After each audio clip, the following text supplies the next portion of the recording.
As-tu déjà tryhard un jeu auquel tu as joué pour devenir le meilleur joueur du monde?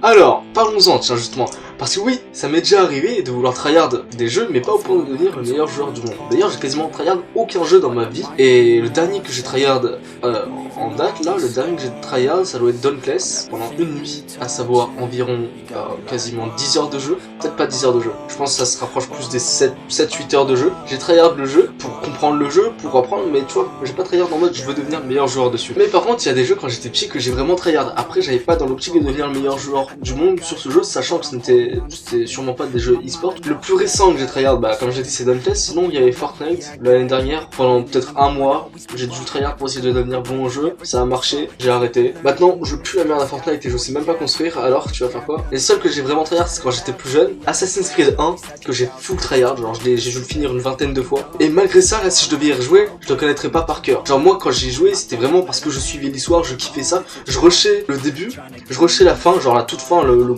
dernier, tu sais, la guerre finale, enfin le truc final, quand tu te bats contre des milliers de soldats, bah ça je rushais à chaque fois, parce que ça me cassait les couilles. Pour arriver au combat final avec le mec qui se téléporte là, enfin si je dis pas connerie, il se téléporte, enfin bref. Et ouais, parce que je kiffais ce combat là, mais bref, Assassin's Creed 1 j'ai full tryhard. Après il y a Diablo 2 que j'ai full tryhard, j'ai dû finir le jeu, pas autant qu'Assassin's Creed, mais j'ai dû finir le jeu 5-6 fois, sachant que j'étais petit. Donc franchement c'est correct. Après il y a quoi? Je regarde parce que là j'ai plein de CD de jeux, plein de boîtes de jeux. Il y a Warcraft 3. Warcraft 3 forcément que j'ai tryhard à mort. Genre la campagne, chaque race, donc la campagne globale. J'ai dû la finir une bonne dizaine de fois. Genre vraiment, même peut-être plus en fait. Parce que quand j'étais petit, je spammais le jeu. Quand j'étais petit, la campagne, je la refaisais. Je kiffais ça. Les animations, rien que le gameplay de jeu en fait, j'ai toujours kiffé ça. Warcraft 3 c'est sûrement mon jeu préféré. C'est celui qui restera sûrement mon jeu préféré encore pendant très longtemps. Après il y a peut-être le rework qui a peut-être me re-hyper, parce que pour le moment ça me hype pas trop, c'est juste le même jeu mais avec des graphismes différents. Mais ouais, Warcraft 3 j'ai tellement tryhard le jeu, j'ai tellement joué au mode campagne tout ça. Mode multijoueur très peu parce que j'étais, comme je vous l'ai dit, j'étais très jeune, enfin très jeune. J'y ai joué entre 11 et 15 ans parce que j'ai pas joué, si j'y ai joué dans la période lycée mais très peu. J'ai surtout joué quand j'étais au collège, ouais 11 et 14 ans plutôt, parce que 15 ans je suis arrivé au lycée.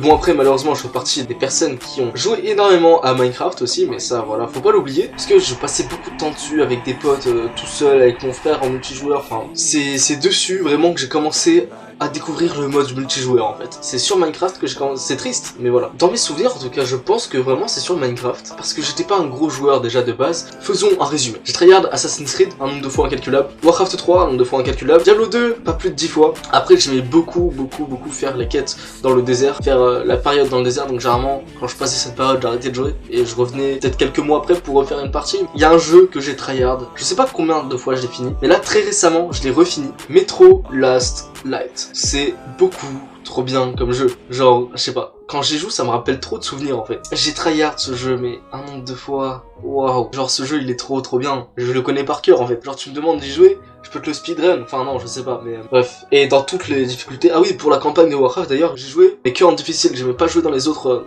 trucs. Même la première fois que j'ai joué que en difficile. Parce que sinon, un jeu sans difficulté, c'est pas drôle. Enfin, bref. Et voilà pour le jeu que j'ai tryhard. Oula, oui, j'ai pas lu le chat depuis tout à l'heure, mais Warcraft 3, le meilleur jeu, évidemment. Assassin's Creed 1, j'ai jamais joué, bah faut y jouer. Hein, Altaïr, yes, Altaïr. Merde, comment il s'appelait déjà? Ok, Altaïr, mais le personnage principal, Altaïr. Non, Altaïr, j'ai déjà dit, c'est le personnage qu'on incarne. Mais le personnage principal, Desmond Miles. Merci chat, merci Desmond Miles. Vous connaissez tous en fait. Ce jeu, incroyable, je sais plus ce que je disais du coup, mais yes. Les autres Assassin's Creed, à part le Black Flag, sinon il y en a pas vraiment que j'ai tryhard. Quand un jeu n'est pas multijoueur, pour moi tryhard c'est genre le faire à 100%, genre le plus vite possible, le plus optimisé possible. Pour moi c'est ça tryhard. Après, tryhard d'un jeu multijoueur, c'est devenir le meilleur sur ce jeu. Tu peux pas tryhard un jeu multijoueur si t'es nul après. C'est pas du tryhard, c'est juste t'es une grosse merde et puis c'est tout, tu vois, arrête de jouer limite. D'ailleurs les gars, vous regardez One Punch Man ou pas? Et Shingeki no Kyojin. Je voulais parler un peu de One Punch Man aussi. Genre, trop bien cet animé. Hein. Je sais pas comment est-ce que c'est possible qu'un animé comme ça fonctionne autant et comment est-ce que je fais pour kiffer cet animé en fait. Et c'est un mystère en vrai. Parce que en soi, suivre l'animé juste pour Saitama, je pense qu'il y a très peu de personnes qui le font. Suivre One Punch Man pour suivre les aventures de Saitama, je comprends pas comment est-ce qu'on peut faire ça. Même moi qui suis fan de One Punch Man, même si Saitama c'est mon personnage préféré, je suis pas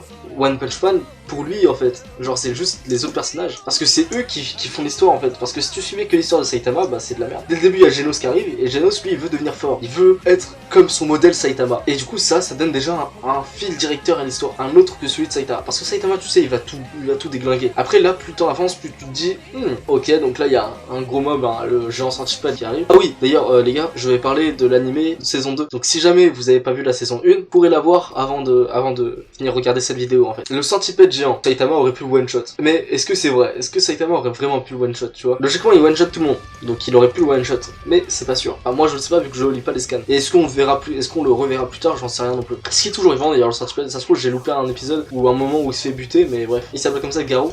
Je sais pas. Garotte. Allez, on va l'appeler Garotte. Garotte, tu vois, il est trop stylé. Mais j'aime pas ce personnage. Il est trop stylé, mais je l'aime pas. On sait, enfin, ça se voit qu'il va devenir surpuissant. Parce que le mec, plus se bat, plus il devient fort. Et vu qu'il devient de plus en plus fort, bah, forcément, il arrivera un moment où il y aura une histoire et Saitama et il va se passer des trucs. C'est obligé. Pareil pour Batman, là. Plus le combat avance, plus il devient fort. Mais est-ce que, du coup, en se battant contre Saitama, non, il se fera one shot en fait. Non, y a pas de débat possible avec Saitama. C'est ça qui est nul en fait. D'ailleurs, parlons de l'opening. Les gars, qu'est-ce que vous pensez de l'opening de la saison 2? Nul à chier, nul, 0 sur 20, nul sur 20, Orelsan sur 20. En même temps, faut pas s'attendre à ce que ça soit identique à la saison 1. Mais de là à ce que ça soit tellement différent et qu'il y ait une voix française dans un opening, c'est très dérangeant, c'est très bizarre. On n'a pas l'habitude, mais peut-être que plus tard, ça sera de plus en plus de toute façon. Orelsan, il a lancé le truc, ça sera de plus en plus, c'est obligé. Le style de Orelsan ne va pas du tout avec le reste de l'opening. Enfin, c'est ce que je pense ça, et je pense que beaucoup de gens le pensent. C'est de la merde, chacun son avis. Passons à Shingeki no Kyojin.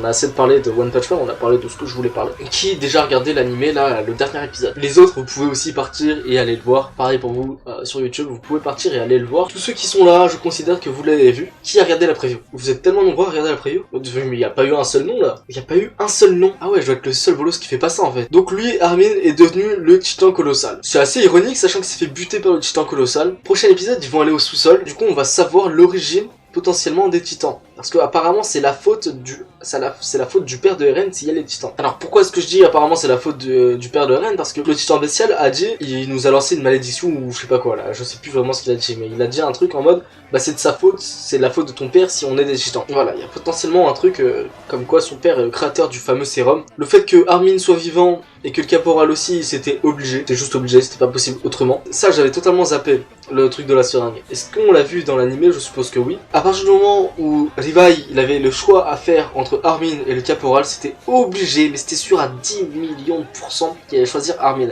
On sait très bien qu'il allait déglinguer tout le monde. Moi je pensais pas que par contre Mikasa allait le victimiser. Je pensais qu'il allait déglinguer Eren, qu'il allait déglinguer Mikasa, et qu'il allait aller devant le caporal, il allait faire... Et puis au dernier moment il allait faire...